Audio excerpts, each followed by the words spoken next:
Decision in the NRA case rests in the hands of a jury. Attorney General Letitia James now considering her next move after Donald Trump's fraud penalty.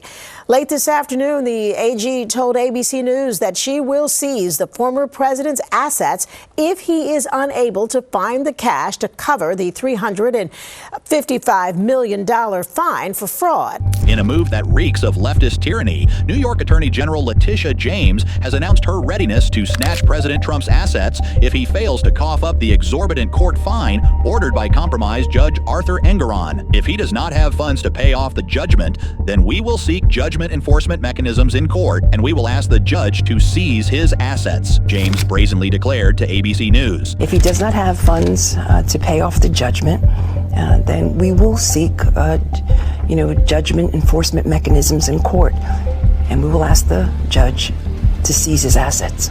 Engoron slapped Trump with a whopping $355 million fine and slapped him with a ban on doing business in New York City for the next 3 years. Engoron's reasoning? He accused Trump of participating in aiding and abetting the conspiracy to commit insurance fraud by their individual acts in falsifying business records and valuations, causing materially fraudulent SFCs to be intentionally submitted to insurance companies. But let's call a spade here. As Jim Hoft rightly points out, the banks did their homework before loaning Trump the cash and even testified they'd happily do it again. Trump, not one to take such affronts lying down, is vowing to appeal the charges, throwing shade at Engoron and accusing him of cozying up to James. James, however, seems to be relishing the spotlight, telling the network she's very confident in the strength of her case on appeal and wouldn't hesitate to snag at least one of Trump's prized buildings, singling out the 40 Wall Street skyscraper. We are prepared to make sure that the judgment is paid to New Yorkers, and yes, I will get 40 Wall Street each and every day, James bragged, but that's not all. James also took a swing at Trump's assertion that businesses would flee the Big Apple post-Engoron's ruling. Last I checked, tourism is up. Wall Street is doing just fine, she retorted, perhaps conveniently ignoring the growing exodus of private equity managers seeking greener pastures and the truckers who've kicked off a boycott. And just when you thought it couldn't get more ludicrous,